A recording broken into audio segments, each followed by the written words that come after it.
This is a sermon for the 15th Sunday after Pentecost, September 1, 2013.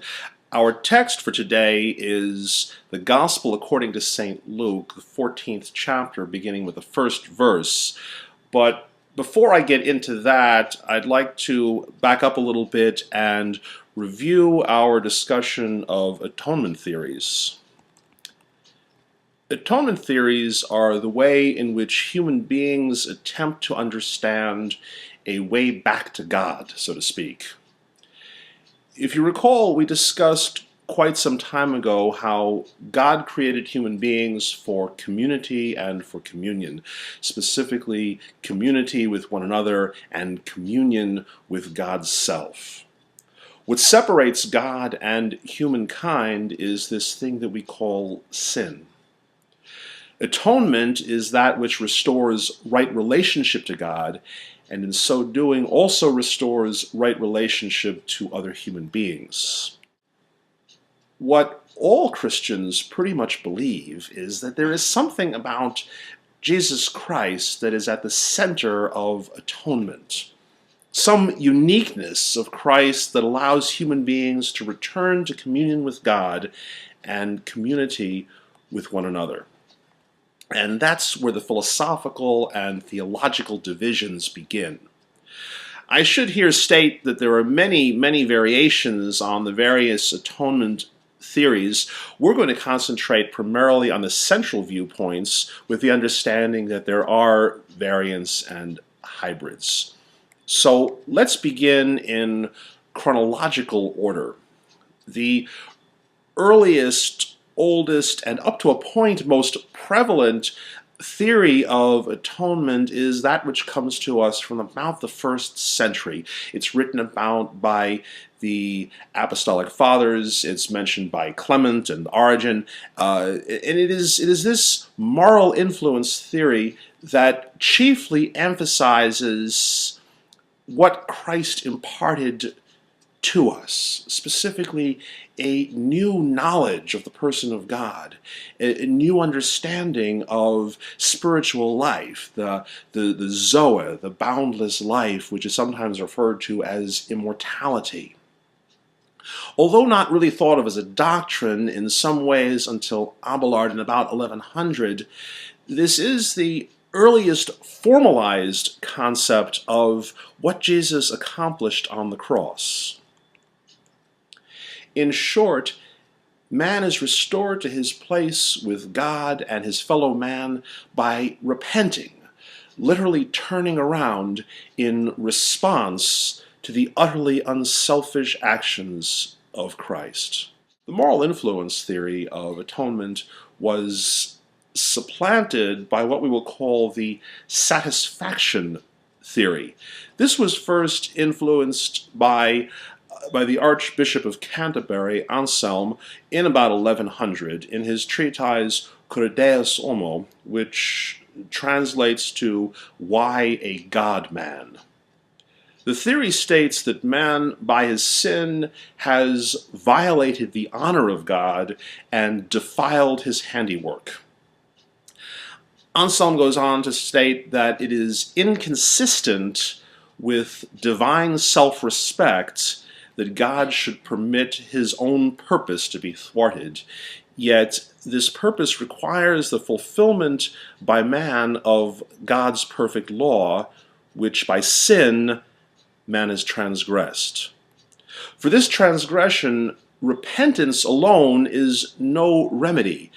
However sincere, penitence cannot make up for the guilt of past sin, nor can any finite substitute possibly make reparation.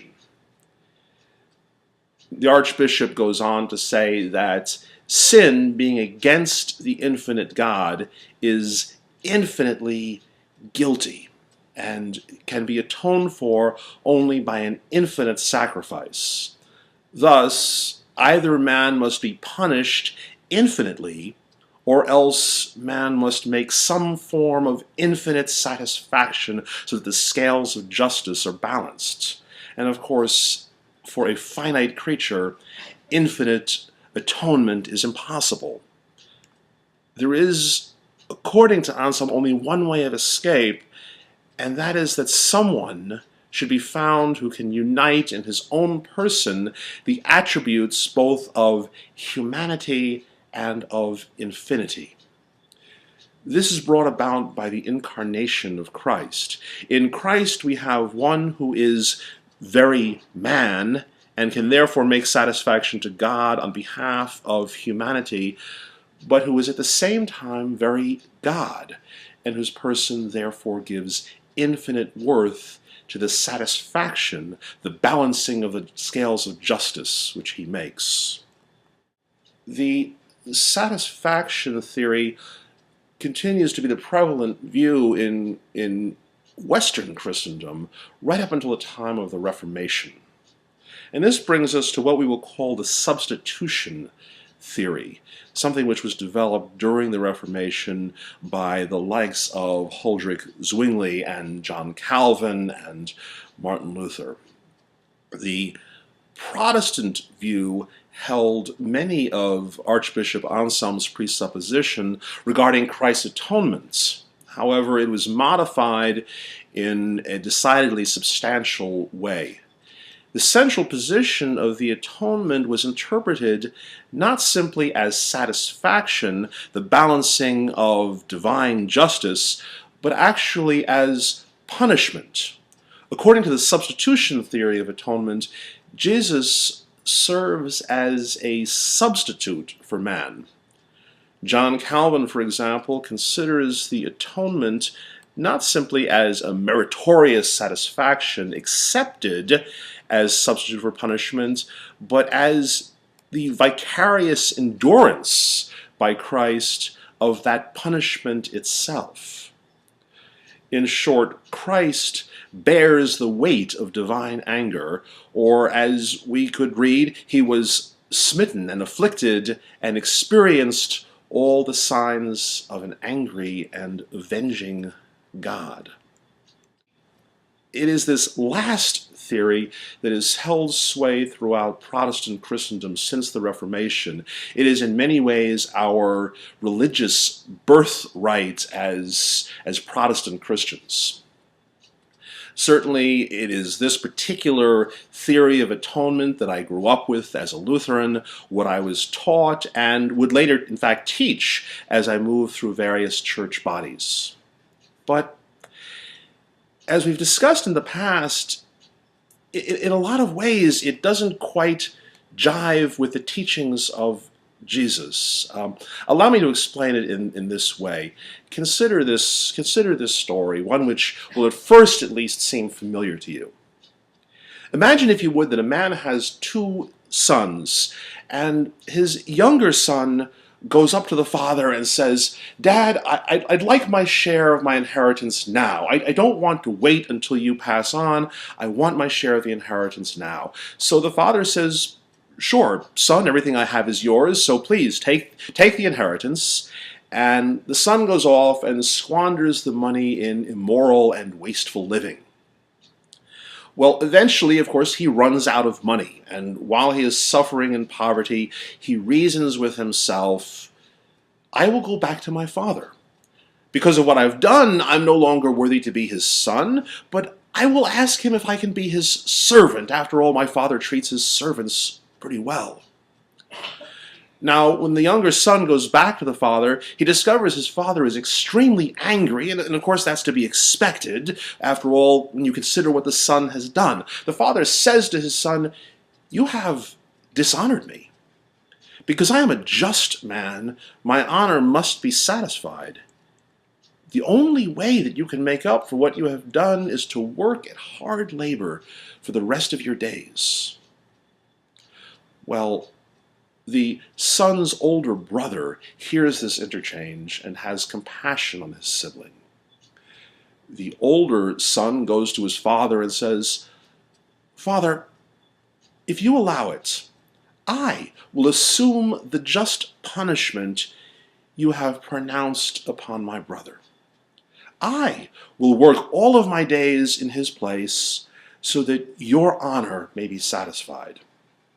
The father, seeing how this action will balance the scales of justice, agrees.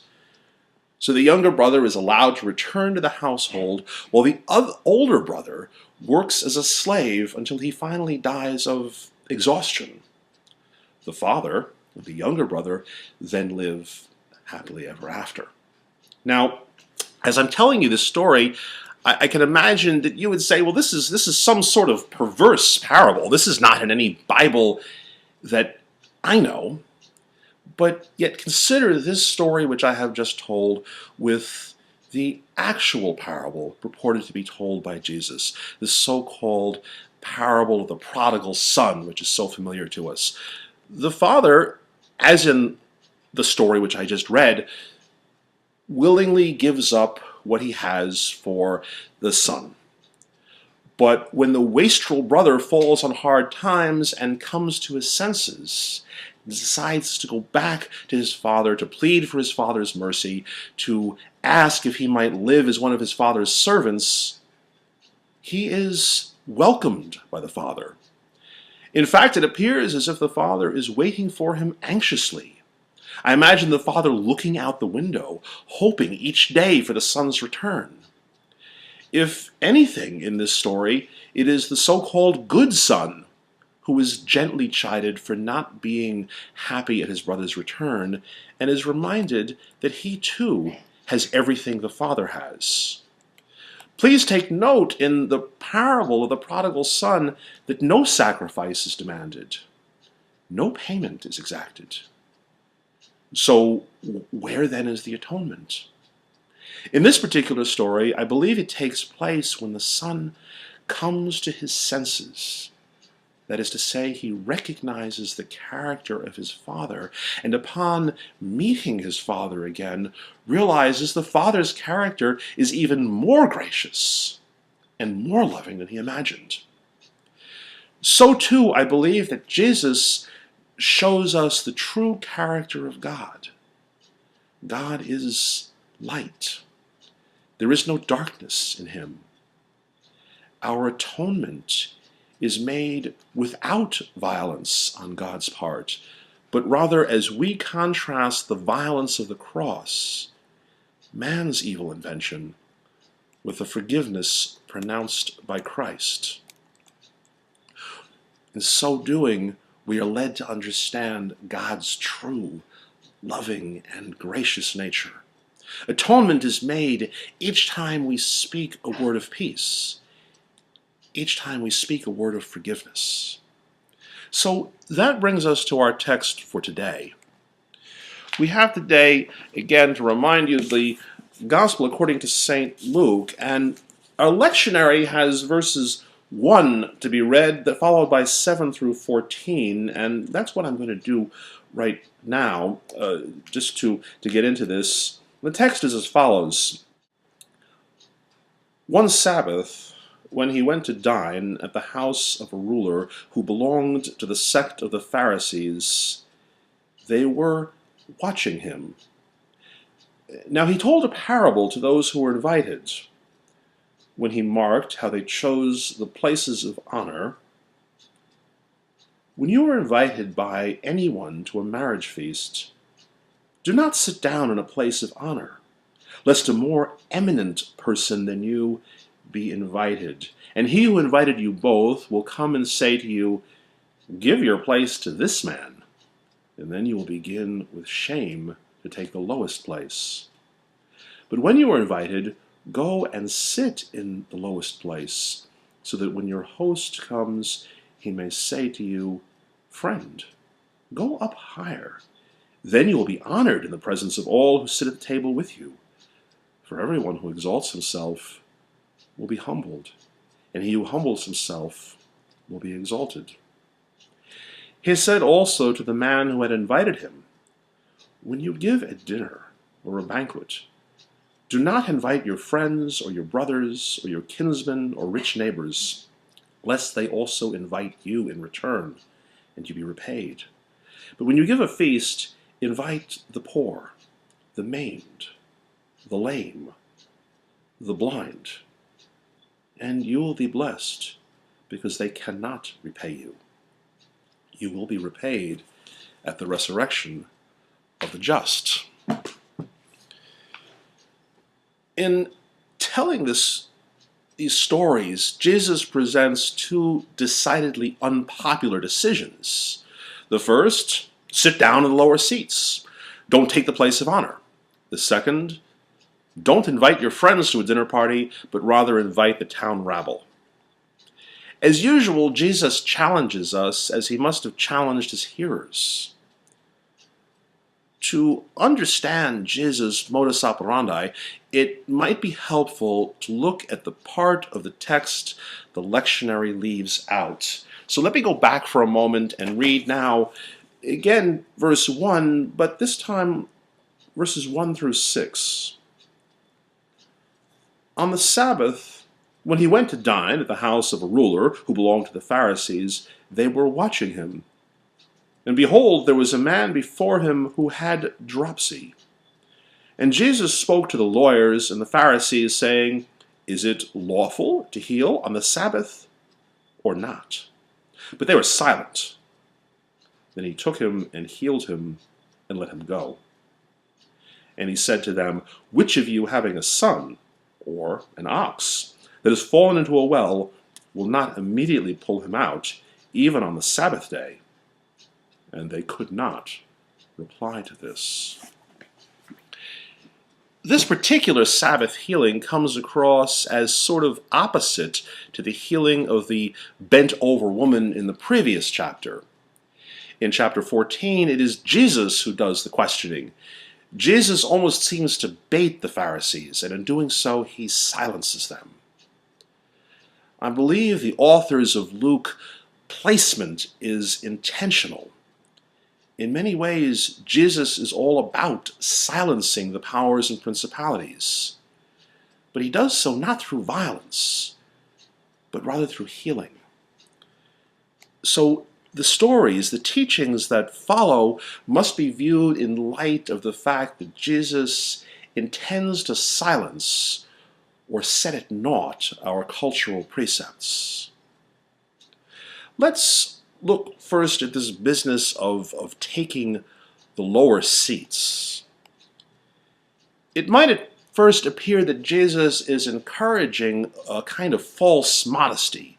You know the kind of thing I mean. Imagine, if you would, a lady goes to a department store and buys a new dress for a party, and she looks at herself in the mirror and she realizes she looks very lovely in this dress, and so she goes to the party wearing her new dress, and as expected, so many people compliment her. Oh, you look so pretty in that dress. And in response, instead of saying thank you or whatever she might say, she instead says something to the effect of, oh, this old thing? Oh, it's nothing, and thereby engenders even greater compliments for herself. It would appear that Jesus is encouraging this kind of behavior, but in large reality, I would suggest that Jesus is giving us a plan for life by encouraging us to abandon our old plan. The world, of course, teaches us to strive for the best, achieve the place of honor, the coveted place. But what makes a place coveted? Literally, it is because everyone wants that place. Why do we want to sit on the dais? Because everyone else wants to sit there. I want to be like him. I want to be like her. I want what they have. That, by the way, is called mimetic desire, and it forms a huge part of societal conflict. Conflict that invariably leads to violence. And along comes Jesus, who simply suggests, stay out of that. Don't vie for the seat that everyone else wants. Take the seat you know no one else will take. And in so doing, by avoiding entry into this mimetic conflict, you will find yourself seated in God's kingdom of peace. The ultimate place that no one wants, that no one wanted, was the cross the cross that Jesus willingly accepted and overcame. The cross that we are told became his glory, his doxos, his lifting up, by which all people are drawn to him. And that brings us to the dinner party. Is Jesus really suggesting we break with our family and friends, no longer fellowship with people we know and love in favor of only fellowshipping with those who are on the fringes of society? If we were to examine Jesus' life, we see that he had friends and family, and those with whom he fellowshipped and took delight. Lazarus and Mary and Martha all come to mind, but we can well imagine that there were others as well.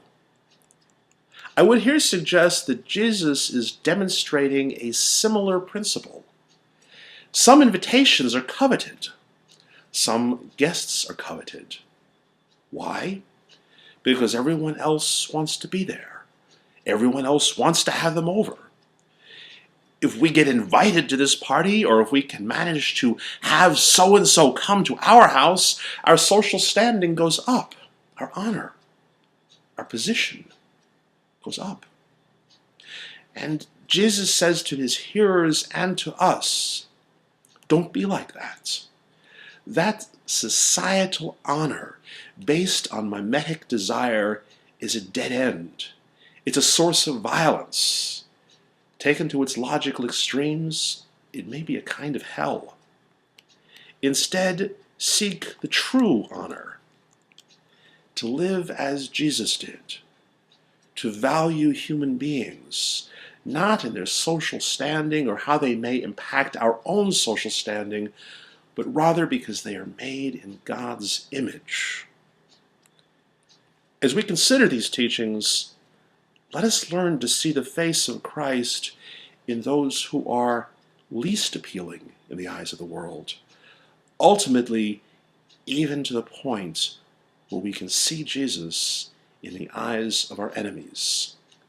Therein we will find true atonement.